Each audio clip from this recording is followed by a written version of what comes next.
आज बिहार में मतदान का दिन है। पहले फेज की वोटिंग हो रही है। आज 3 घंटे से ज्यादा की वोटिंग हो चुकी है। 18 जिलों की 121 सीटें हैं जहां पर आज मतदान चल रहा है।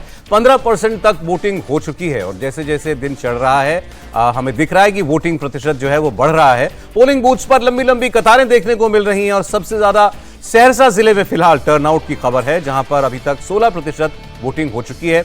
सिमरी बख्तियारपुर सीट पर 18% से ज्यादा वोट डाले जा चुके हैं। स्टूडियो में हमारे साथ 4 सीनियर मेहमान हैं। सीनियर जर्नलिस्ट अजीत द्विवेदी जी हैं हमारे साथ। अजीत जी बहुत स्वागत है आपका। राहुल महाजन जी हमारे साथ हैं। राहुल जी स्वागत आपका। प्रोफेसर चंद्रचूड़ सिंह जी हमारे साथ हैं। प्रोफेसर स्वागत आपका। और मेट्राइज के डायरेक्टर हैं हमारे साथ मनोज कुमार सिंह जी। मनोज जी बहुत स्वागत आपका। तो जनता तो पूछ रही है अब की बार किसका बिहार, यही सुनना चाहती है आपसे। तो आप 14 तक इंतजार करेंगे अजीत जी? आज बताना है? नहीं, अब आज तो ऐसे कैसे बताएं हम लोग। एक तो आचार संहिता भी लगी हुई है और ये वरना बता देते। अभी साइलेंट पीरियड भी था, अब तो वोटिंग हो रही है आज की। तो इस समय तो ये कहना कि किसका बिहार होगा, लेकिन हम लोग चर्चा करते रहे हैं लगातार। और जो जमीनी हकीकत है वो देख करके भी आए हम घूम करके आए, तब भी आपसे बात हुई, हमने बताया। ये अभी जो पहला चरण है ना, जिसमें अभी वोटिंग हो रही है 121 सीटों में, उस जो पिछला चुनाव हुआ था 2020 का, उसमें 3 चरण थे। पहला चरण 71 सीटों का था और वो एकदम आरजेडी और महागठबंधन के लिए बहुत ही मजबूत इलाका था, उनका गढ़ था एक तरह से। और वो लोग 71 में 49 सीटें जीते थे। इस बार चूंकि दो ही चरण में चुनाव हो रहा है, तो उसमें कुछ सीटें मिला दी गई हैं, तो ये मिक्स्ड कॉन्स्टिट्यूएंसी हो गई है और लगभग बराबर हैं ऑलमोस्ट। देखिए बीजेपी 32, जेडीयू 23 जीता, तो 54 सीटें ये जीते हैं। आरजेडी 42 और कांग्रेस 8। वीआईपी की भी 4 सीटें थी, मतलब उसमें लगभग बराबर, मोटा बराबर 59 और 62 का है। ये लगभग बराबर हो गई, इसलिए बराबर हो गई क्योंकि कुछ और सीटें जो दूसरे तीसरे चरण वाली थी वो इसमें आ गई। नहीं तो पहले चरण में तो 71 में 49 सीटें महागठबंधन जीत गया था। तो ये मिक्स्ड कॉन्स्टिट्यूएंसी है। दोनों के मजबूत असर वाले इलाके भी हैं। जैसे सारण का इलाका है, पूरा सारण प्रमंडल, वो भारतीय जनता पार्टी और एनडीए के लिए बहुत मजबूत माना जाता है। दूसरी तरफ भोजपुर और सहरसा, सासाराम और आरा बक्सर के इलाके हैं। जो शाहबाद का कुछ इलाका है वो महागठबंधन का मजबूत इलाका माना जाता है। मगध का भी इलाका इसमें है जो महागठबंधन के लिए मजबूत है। तो मिथिला का भी इलाका है जो भारतीय जनता पार्टी के लिए मजबूत माना जाता है। तो ये मिक्स्ड इलाके हैं। अगर इन इलाकों में भारतीय जनता पार्टी और एनडीए को जो बढ़त दिख रही थी कैंपेन के दौरान या चुनाव शुरू होने के साइलेंट पीरियड में जो खेल हुए, कई खेल हुए, उसमें उस पर हम लोग बाद में चर्चा नहीं कर सके। लेकिन आपने देखा कैसे गौड़ा बोराम में मुकेश सहनी के अपने भाई को बिठाना पड़ा, वहाँ चुनाव आमने सामने हुआ, या मुंगेर में किस तरह से जनसुराज के प्रत्याशी ने नाम वापस लिए। तो वो सब जो खेल हुए साइलेंट पीरियड्स में और उसके बाद कल रात में, उसके बाद जो तस्वीर बदली होगी, अगर इस इलाके में, इस मिक्स्ड इलाके में एनडीए को जो बढ़त पहले से दिख रही थी, हम लोग जो देख रहे थे कैंपेन के दौरान, वो अगर कायम रहती है तो फिर बहुत तस्वीर जो है वो पिछली बार से काफी अलग होगी। जो हमारे संवाददाता लगातार अलग अलग पोलिंग बूथ पर जा रहे हैं, राहुल जी, एक बात उनसे जो हमें सुनने को मिल रही है, महिलाएं एक तो बड़ी खुलकर वोट कर रही हैं, जिनके खाते में, जिनके अकाउंट में पैसा आ गया वो खुश हैं। तो ये समझ में आ रहा है कि महिलाओं की ये जो जागरूकता है वो क्यों है मतदान के प्रति, और जिनके खातों में नहीं आया वो भी बोल रही हैं। तो महिला मतदाता जो है वो बहुत बड़ा रोल प्ले कर रही हैं इस चुनाव में। ये बात सही है कि महिलाओं का जो रोल है इस चुनाव में बहुत ज़्यादा है, और ख़ास तौर से अगर हम एनडीए के लिए कहें तो महिलाओं का वोट जो है उनके लिए बहुत इम्पोर्टेंट है।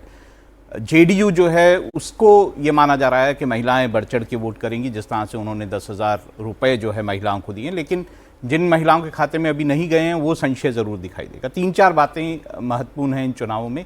एक तो वोटिंग परसेंटेज क्या रहेगी। देखिए 16 चुनाव बिहार के हुए हैं, उसमें से केवल 3 चुनावों में 60% छुआ है वोटिंग परसेंटेज ने। 2000 का जो चुनाव था उसमें 62% जो है वोट हुआ था। तो एक इम्पॉर्टेंट बात ये रहेगी। दूसरी बात ये है कि नोटा के कैसे वोट डालेंगे। बिहार में नोटा के वोट काफ़ी ज़्यादा पड़े हैं पिछले कुछ चुनावों में। अगर हम लोकसभा का चुनाव मान लें और विधानसभा का पिछला 2020 का चुनाव मान लें, तो कलेक्टिवली 1,29,00,000 वोट नोटा में पड़े। तो ये 4 कुछ प्रतिशत जो था वो 2020 में पड़ा था। तो बड़ा एक वोट है। अगर ये दिखाता है कि लोग क्या वोटिंग की तरफ उनका रुझान है, नहीं है, वो कैसे इन सब चीज़ों को देखते हैं, और ख़ास तौर से युवा वर्ग जो है वो इस वक्त जो है चुनावों को किस तरह से देखता है। एक और महत्वपूर्ण बात ज़रूर है जो कि शायद एनडीए के लिए थोड़ी मुश्किल है, लेकिन महागठबंधन के लिए जो है वो राहत की कह सकते हैं विषय है। छठ का जो पूरा हुआ जो वहाँ पे त्यौहार होता है उसमें और चुनाव में 10 से 12 दिनों का अंतर रहा है जी। तो जो प्रवासी हैं, जो लोग जो हैं बिहार से बाहर जाते हैं, तो ये माना गया है और ट्रेन की जो बुकिंग्स भी हुई हैं उसमें भी ये माना गया है कि ये प्रवासी जो है वापस गए हैं। तो ऐसे में मतलब वोट करने के लिए बहुत से लोग नहीं रुके हैं। तो ऐसे में किस तरह से ये असर डालेगी, क्योंकि इसमें बहुत ज़्यादा लोग जो है एनडीए को भी वोट करते हैं, तो किस तरह से असर डालेगी, ये एक महत्वपूर्ण बात और मुझे इन चुनावों में दिखाई देती है। जी मोकामा की आपको एक तस्वीर दिखाना चाह रहा था। मोकामा विधानसभा सीट पर इस वक्त बम्पर वोटिंग हो रही है और पोलिंग बूथ पर बड़ी लंबी लंबी लाइनें भी लगी हुई हैं। एक बार जरा कुछ तस्वीरें देखते हैं। ये देखिए, ये मोकामा की तस्वीर है।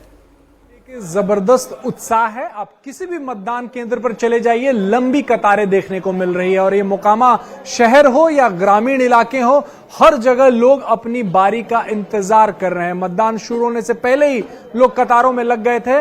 मतदान जारी है, लोग अपनी बारी का इंतजार कर रहे हैं, अंदर जा रहे हैं और मतदान कर रहे हैं। और देखिए लंबी कतारें। ये मोकामा का राम टोला गांव है जहां इस वक्त बुजुर्ग, युवा, महिलाएं सब अपनी अपनी बारी का इंतजार कर रहे हैं और अपना मत जो है वो ईवीएम में बंद कर रहे हैं। अपना विधायक चुनने के लिए, अपनी बिहार की सरकार चुनने के लिए लोग आज मतदान कर रहे हैं। क्या नाम है आपका?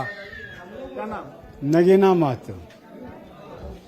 किसका सरकार बढ़िया, नीतीश जी का कि तेजस्वी जी का? तो जैसे पहले से नीतीश जी का था सर, अब जो है सो बदलेगा। सरकार बदल देंगे? हाँ। विधायक भी बदल देंगे? सब बदल देंगे सर। विधायक बदल देंगे? हाँ। अनंत सिंह नहीं, अभी सूरज भान सिंह। हाँ। ये तो धानुक समाज का गांव है ना ये? जी सर। धानुक लोग इस बार आरजेडी के साथ हो गए। हाँ। इसके पीछे क्या वजह रही? दुलारचंद हत्याकांड? हाँ, वही हत्याकांड लेकर के और क्या। सूरज कुमार। क्या करते हो सूरज? हम पढ़ाई भी करते थे पहले और छोड़ भी दिए 3 साल पहले। पढ़ाई छोड़ दिए? हाँ। अब क्या काम कर रहे हो? हाँ। तो रोजगार है इस सरकार में? हाँ है, बहुत है। तो तेजस्वी कह रहे हैं कि हमारा सरकार लाइए, हम नौकरी देंगे, तो उनके बात तो भरोसा होता है? तेजस्वी को नहीं लाएंगे। नहीं लाएंगे? नहीं। क्यों? जो पढ़ाई में रोजगार आगे बढ़ाएंगे उनको ही देंगे वोट। कौन बढ़ाएगा? सरकार बढ़ाएंगे, मोदी सरकार, उनका ही वोट देंगे। अनंत सिंह को देंगे वोट। अनंत सिंह को? हाँ। अनंत सिंह तो बाहुबली छवि के हैं, जेल में भी हैं। जो भी है वो सब अपना अपना जगह पे हैं। अनंत सिंह बोले क्या से मार खाओ मारो, और तेजस्वी यादव क्या बोले, मार खाओ मारो नहीं। हाँ, मतलब जैसे को तैसा जवाब देने को कहते हैं अनंत सिंह। हाँ। क्या नाम भाई? गुड्डू कुमार। किसके साथ हो, नीतीश की तेजस्वी? जनसुराज। जनसुराज। जनसुराज के साथ। जाति देख के वोट डाल रहे हो क्या? ना जनसुराज जाति कहाँ देख रहा है? नहीं, विकास देख रहे हो? विकास देख रहे हैं। जनसुराज लाएगा विकास? हाँ, वो लाएगा। क्यों ऐसा लगता है? क्योंकि जनसुराज के बारे में कहा जाने लगा कि बहुत साफ सुथरा छवि था, लेकिन दुलारचंद यादव जो थे उनका भी एक दबंग वाला छवि था, वो इनके लिए प्रचार कर रहे थे, तो अलग कैसे हुआ? वो बात कर रहा है, बिहार के बारे में बात कर रहा है कि शिक्षा लाएंगे और रोजगार देंगे, विकास करेंगे। कृषि के बारे में बात कर रहा है। हम लोगों के बारे में जो प्रदेश में जाते हैं, जो बिहार से प्रदेश निकलते हैं, पलायन के बारे में करते हैं, तो बिहार को गाली मिलती है। क्या नाम आपका? दीपक कुमार। नीतीश, तेजस्वी, प्रशांत किशोर, कौन? नीतीश। क्या खास नीतीश में? खास यही है कि 20 साल पहले जो हम देखते थे जंगल राज, वो सोच रहा है कि जंगल राज रहेगा 20 साल बाद, अब वो नहीं रहेगा। आप जंगल राज देखे हुए हैं? हाँ जी। उसको जंगल राज क्यों कहते हैं? वो अच्छी खासी सरकार चल रही थी, चुनाव करके आके वोट से जीत रहे थे। वो जंगल राज था, हम देखा है जंगल राज। उस समय पर रोड नहीं था, 5 बजे के बाद आदमी रोड पर निकलता था नहीं। ये सब हम देखे हुए हैं। वो सब हम देखे हुए हैं। हाँ, वो अब जो सोचेगा कि वो राज रहेगा तो वो राज रहने। तेजस्वी तो कह रहे हैं युवा है, नई बातें कर रहे हैं, रोजगार की बात। क्या बोलेंगे? नहीं, सत्ता पड़ाने के बाद वो वही हो जाएंगे। भरोसा नहीं है? नहीं, उन पर कोई भरोसा नहीं भाई। नीतीश कुमार की तेजस्वी यादव, कौन बेहतर? मेरे लिए तो हर सोचते हैं हम, जैसा थिंक करते हैं कि जैसे नया चेहरा देने के लिए, ठीक ना। जैसे सरकार ने अग्निवीर में 4 साल की नौकरी का प्रावधान किया है ना, उस तरह से कुंजी के नेता को भी हम हर एक चेहरा को मौका दे के देखना चाहिए हम लोग को। ये अच्छा बात बोले, वो 4 साल दे रहे हैं तो हम भी आपको 5 साल देंगे, आप अब चेंज हो जाइए। ये जन सुराज रहे, चाहे तेजस्वी रहे, चाहे नीतीश रहे, जब अगर जो किसी को बदलाव करेंगे तब तो नया परिवर्तन देखने के लिए मिलेगा। बदलाव के साथ, हाँ, वहाँ राज्य में भी, पटना में भी और यहाँ मुकाम, हाँ, सब जगह बदलाव के राज में है। यहाँ बदलाव करके तो यहाँ सूरजभान सिंह है सामने, वो तो पुराना नेता है तो वो तो रहबे करेंगे। बड़ी दिलचस्प प्रतिक्रिया थी इन महोदय की। इन्होंने सभी का नाम ले लिया, बदलाव की भी बात कर दी। जो चर्चा है और खास तौर पर मोकामा क्षेत्र की हम बात कर रहे हैं, प्रोफेसर चंद्रचूड़ जी हमारे साथ मौजूद है। सर, ये एक ऐसा क्षेत्र है जहां का वोटर बड़ा वोकल है। वो जिसके भी फेवर में वोट कर रहा होगा या मन बना रहा होगा, वो बड़ा खुलकर बोलता है। बस एक ये अंतिम शख्स ही रहे जिन्होंने पूरी जलेबी छान दी। आपको क्या लग रहा है, कैसा जाने वाला ये चुनाव? मैं हमेशा भी कहता रहा हूँ कि जिस क्षेत्र से आप आते हैं उस क्षेत्र की जो भौगोलिक कारक होते हैं वो आपके व्यक्तित्व को ही, आप देखेंगे राजनीति में आपके व्यक्तित्व को, आपके बर्ताव को भी प्रभावित करते हैं। तो ये टाल वाला क्षेत्र है, और अगर आप इसको उत्तर बिहार से किससे तुलना करेंगे तो आप देखेंगे कि जो टाल वाला क्षेत्र होता है उसमें चाहे जाति कोई भी हो, लेकिन टाल वाले क्षेत्र में जो लोग होते हैं वो थोड़ा ज़्यादा वोकल होते हैं, वो ज़्यादा स्पष्ट होते हैं, और उनमें कुछ कोई ऐसा दबाव उन पर नहीं होता। ये मैंने एक एथनिक एथनोग्राफिक स्टडी अगर आप करेंगे, या मैंने जो किया है उससे ये पाया है। रह गया सवाल बिहार की राजनीति का, तो मैंने पहले भी यही सौरभ जी के प्रोग्राम में कहा था कि बिहार का मतदाता बहुत ही परिपक्व मतदाता है।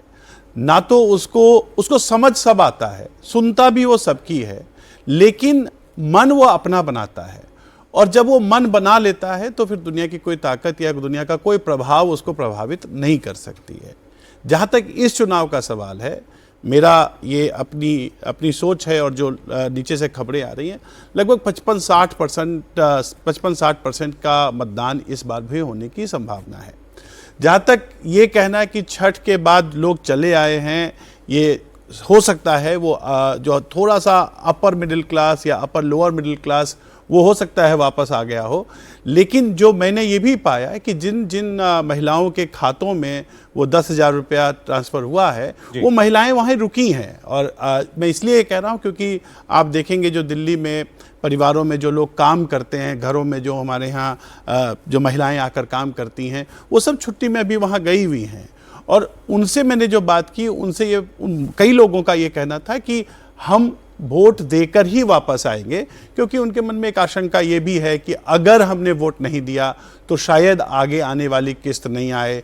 कई लोगों को ये भी है कि शायद बहुत इंपॉर्टेंट बात आप कह रहे हैं। वो पैसा वापस भी हो जाए।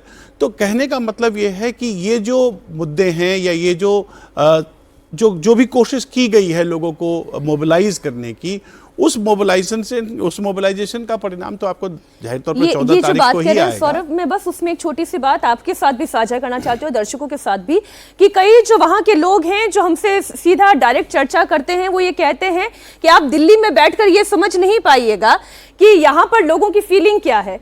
अब जिनके खातों में पैसा आ गया है, उनके मन में यह है कि अगर मान लीजिए हमने सरकार बदल दी, केंद्र और राज्य सरकार में तालमेल नहीं बैठा, वो खाते में फिर दूसरी किस्त नहीं आई, तो फिर क्या होगा।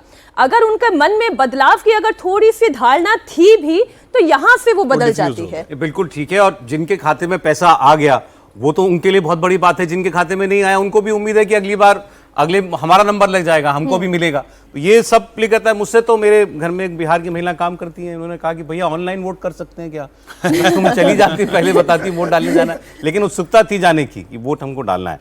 तो ये देखिए अच्छी बात होगी अगर ये 60% के ऊपर जाए पोल प्रतिशत, तो उसको फिर हम लोग और एनालाइज करेंगे। आज देर शाम तक देखिए कैसे नंबर आते हैं। लेकिन लग रहा है कि इस बार SIR की वजह से भी वोटर लिस्ट में कुछ खामियां दूर होंगी, डुप्लीकेसी दूर होगी, तो वोट प्रतिशत बढ़ना चाहिए। अब इसका लाभ किसको कैसे मिलेगा वो हम देखेंगे।